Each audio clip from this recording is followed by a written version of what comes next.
and welcome to our series, Leadership Principles and Role Models. I'm Leo Hira. Our objective is to educate young leadership aspirants like you and promote your emulation of distinguished leaders as role models in reaching your own leadership aspirations. In this episode, we address the leadership principles applicable to teams by featuring an overview of the leadership principles practiced by a legendary Marine Corps general.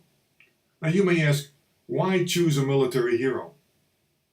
Simple, because in combat, Marines live or die working as a team. Their very lives depend on teamwork. Okay, so what is a team? Well, here's the definition we're running with in this series. It's a group of people with different skills and different tasks who work together on a common project, service, or goal with a meshing of functions and providing each other mutual support. I would add, where individual interests are, to varying degrees and, of course, dependent on the type of team, given up to the interests of the team. And critically, where individuals share responsibilities and accountabilities for their team's actions and results. Marines exemplify this definition and further focus their goal. It's mission accomplishment, which more often than not is a combat mission. However, it could be a disaster relief or peacekeeping mission. Nonetheless, regardless of mission, their leadership principles remain the same. So, our first role model is a legendary warrior, the most decorated Marine in our history, Louis Burwell Puller, known to his troops then and still celebrated today as Chesty. But it's not because of his awards, he credited them to his men, that we celebrate Chesty. It's because Chesty forged teams that over a 35-plus year career followed him battle by battle to hell and back in pursuit of victory in vicious and brutal battles in the Pacific, and where, with one tragic exception, they achieved victory, even when they were retreating from the Chinese in Korea. Mission accomplished. And that's not all. Chesty, through his tours of duty stateside in training commands, imbued his leadership principles in a very significant number of officers that fought in the Pacific, where we were victorious. His leadership principles remain relevant, being a foundation for leadership in every officer in today's Marines. And that's one reason why we are producing a video short about Chesty. We call it Warrior Begins, and we're using excerpts here and in episodes in this series. And in this episode, we present an overview of his leadership principles that will be developed further in future episodes. We start with the quintessential Chestyism. It's a word we created on what is leadership. In battle, what is leadership? Leadership means commanding and fighting in the front lines with your Marines. When you don't, your Marines will pay a heavy price. When I led from the front, we were successful. When I couldn't, which happened in Peleliu during World War II, where injuries hampered my mobility, I couldn't move around, be in the front. My Marines took so many casualties, my battalion had to be withdrawn from the front. Demand the same from your Marines. They must lead from the front. That is the way success is achieved. Some will become casualties, but they and fellow Marines will fight like demons. Simply put, leadership means getting down and dirty with the workforce, leading from the front. creating, maintaining, and sustaining bonds with followers. And Chesty warns that when those bonds do not exist or are broken, the team will inevitably devolve into failure in accomplishment of its mission. During his time, the Marines recognized that having what amounted to an officer class too often resulted in mission failure.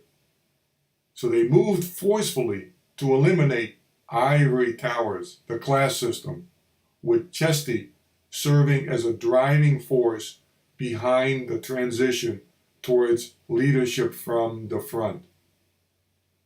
The next principle is that leaders must face and deal with the risk of not just mission failure, but at a personal level getting killed, and conversely to achieve success on killing. When your nation calls you to war, Marines get hurt, suffer horrible wounds, and not just physical, but mental. Sadly, some will die. War is not a natural act. Your Marines will be scared. In battle, their natural instinct will be to cower or run away. But they will follow a leader they fully trust. To win in battle, your Marines must be willing to follow you anywhere, even to hell and back. Your Marines must be willing to fight, to face and overcome their fears, to kill or be killed. Conquering not only their own fears, but fear in each individual Marine. The challenge is, war is not a natural act, fear is. Sound extreme? Well, there's significantly more to it. What Chesty's doing, he's pointing at commitment to the team and its mission. And he warns that where there's only half-hearted or no commitment, the chances for mission accomplishment diminish, even evaporate. To achieve individual and team commitment to leadership, Chesty stresses a team's trust in their leader and the leader's trust in their follower as the foundational element created, maintained, and sustained. Mutual trust is the theme throughout Chesty's leadership principles. The next principle is training. Are you receiving any? And is it relevant? Is it tough? Value training and preparation. Pay attention to the minutest details. Details save lives and achieve success. In Korea, I made sure my men were prepared and had an extra pair of dry socks. Why? In the cold, wet socks lead to frostbite, which leads to needless casualties. Pay attention to details. Train your Marines. I've had my share of training active duty and reserve Marines. Make the training relevant. Make it tough. Make it real. And train yourself the same way. Chesty's mantra is, train your followers and yourself, learning and teaching to pay attention to the minutest detail, because in his leadership role, details are a matter of life and death. And have you noticed, when it's time for budget cuts, what's the first area cut? It's people costs. Cut training, followed closely behind by layoffs. Well, so much for bonding. And no wonder organizations suffer from people problems. The next principle has two symbiotic aspects, courage and risk-taking. Be courageous. Take risks. You can't ask your Marines to take risks if you don't share in those risks. Rely and trust in your training, your experience, your judgment, and yes, your luck. And never, ever lead from behind. In Chesty's case, it's easy to equate courage to the physical risk in a battlefield sense. Maybe that's so in your profession. More than likely, not. But there is risk in every endeavor that takes courage to tackle. And whatever you do, remember there is moral courage. Exercise it. We'll hear more about this in future episodes. The next principle is universally critical. Where do you need to go to be successful in a career? There is no substitute for experience. That's how you learn. Take my example. From the beginning, I went to the sound of the guns. I led local units in small wars through the jungles of Haiti and Nicaragua. Sometimes I acted autonomously, taking monstrous hikes in pursuit and punishment of our enemies. We nailed them time and again. They even put a price on my head. They never collected.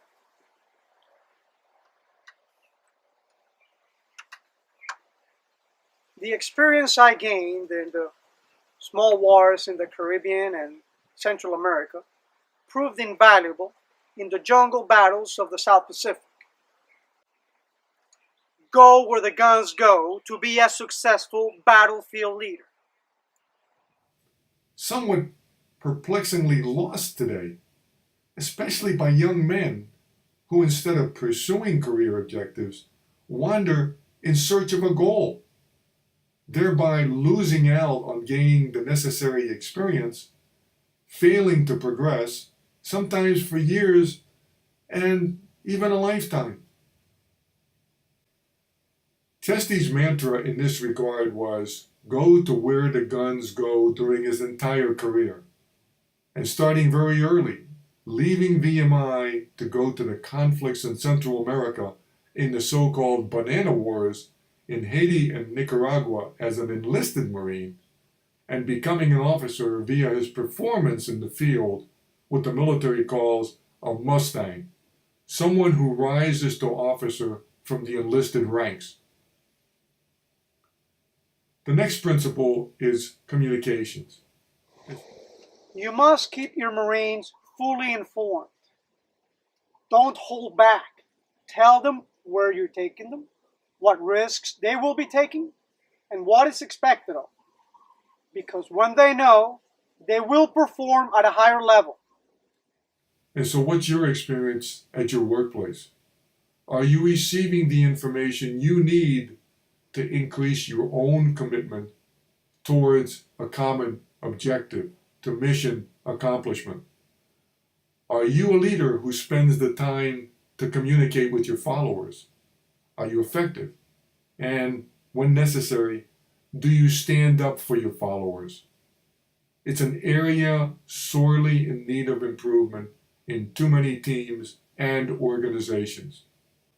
The next principle deals with another critical aspect of human behavior: how a leader deals with the sorrow and grief suffered by followers and their families in dark times.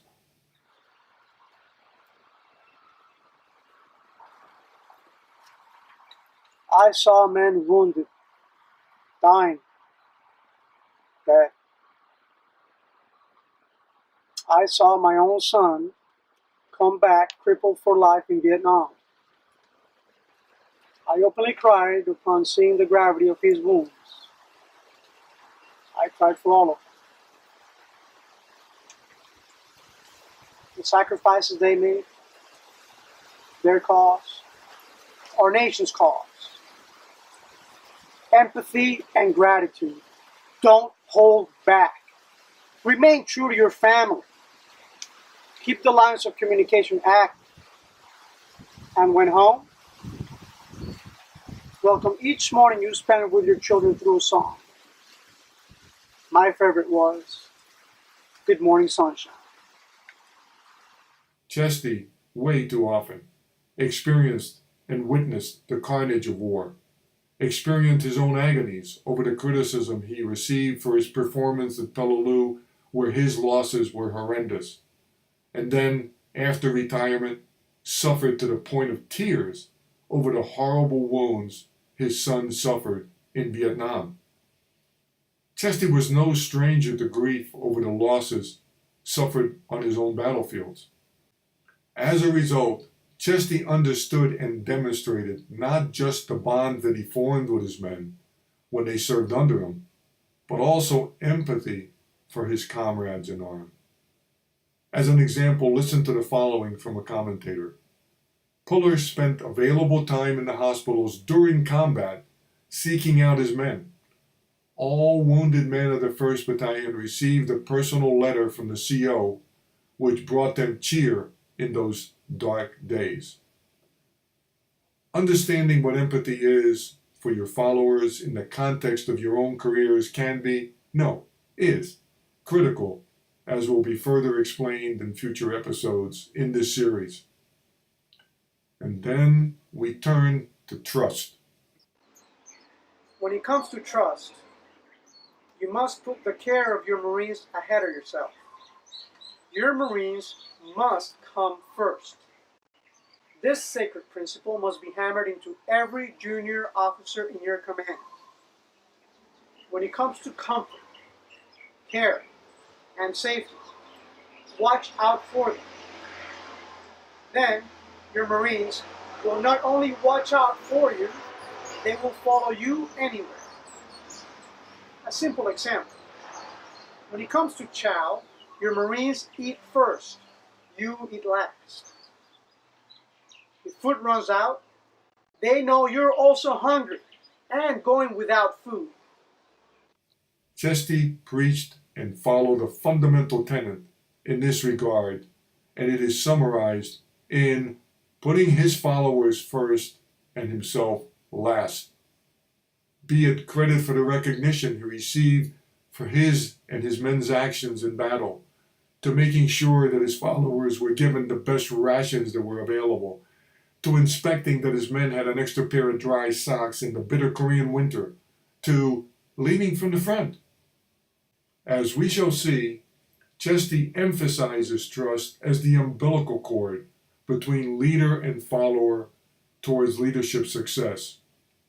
So join us as we explore the leadership principles of Chesty Puller. They resonate with relevancy today across the professions. And mahalo for watching, and until next time, a hui ho.